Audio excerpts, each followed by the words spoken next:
안녕하세요, 여러분. 오늘은 실제 법원 판결문을 이해할 수 있도록 풀어서 설명해 드릴게요. 수원지방법원 안산지원에서 있었던 흥미로운 사건을 함께 살펴보겠습니다. 사건 개요와 등장인물. 이 사건은 2024년에 일어난 부당이득금 반환 소송입니다. 등장인물은 3명입니다.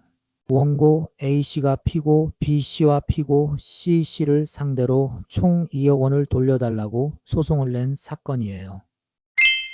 원고 A씨의 주장. A씨는 2가지 큰 주장을 했습니다. 첫 번째로 B씨에 대해서는 이런 주장을 했어요. 2004년경 B씨가 토지와 임야를 함께 개발하면 큰 수익을 올릴 수 있다고 거짓말을 해서 자신을 속였다는 거예요. 그래서 A씨는 토지 매수 대금으로 10억 5천만 원을 B씨에게 줬다고 했습니다. 또한 예전에 자신의 땅을 팔아달라고 맡겼는데 B씨가 그 매각 대금 5억 원을 마음대로 써버렸다고 주장했어요. 두 번째로 C씨에 대해서는 명의신탁 문제를 제기했습니다. 명의신탁이란 실제로는 A씨가 돈을 내고 땅을 샀지만 등기는 C씨 이름으로 해둔 것을 말해요. A씨는 15억 5천만 원을 주고 임야를 샀는데 그중 일부를 C씨 명의로 등기했으니 그 돈을 돌려달라고 주장했습니다. 피고들의 반박과 소멸시효. 하지만 B씨와 C씨는 모두 소멸시효라는 강력한 반박을 했어요. 소멸시효란 쉽게 말해서 어떤 일이 일어나고 나서 일정 기간이 지나면 그 일로 인해 돈을 달라고 소송을 내도 더 이상 받을 수 없게 되는 법의 규칙이에요. A씨가 주장하는 일들은 모두 2004년경에 일어난 일들인데 소송을 낸 것은 2024년 7월이었어요.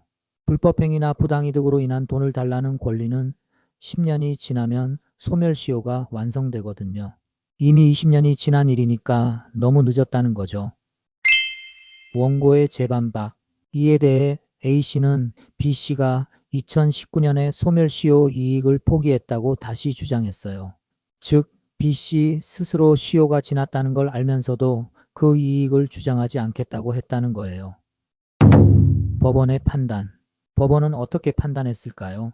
법원은 피고들의 소멸시효 항변을 받아들였습니다.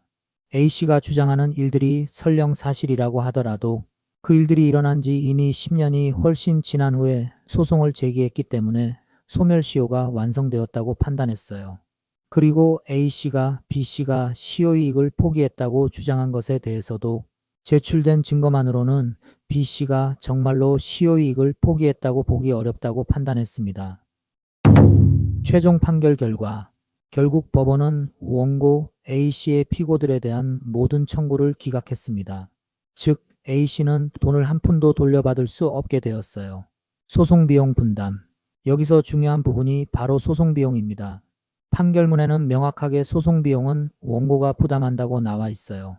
이는 소송에서 진 A씨가 이 소송을 진행하면서 발생한 모든 비용을 혼자서 다 내야 한다는 뜻입니다.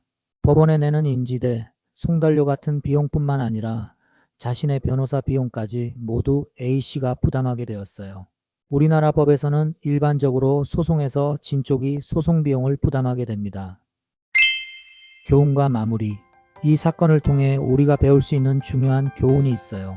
바로 소멸시효의 중요성입니다. 아무리 억울한 일이 있어도 아무리 정당한 권리가 있어도 법이 정한 기간 안에 소송을 제기하지 않으면 그 권리를 잃을 수 있다는 점이에요.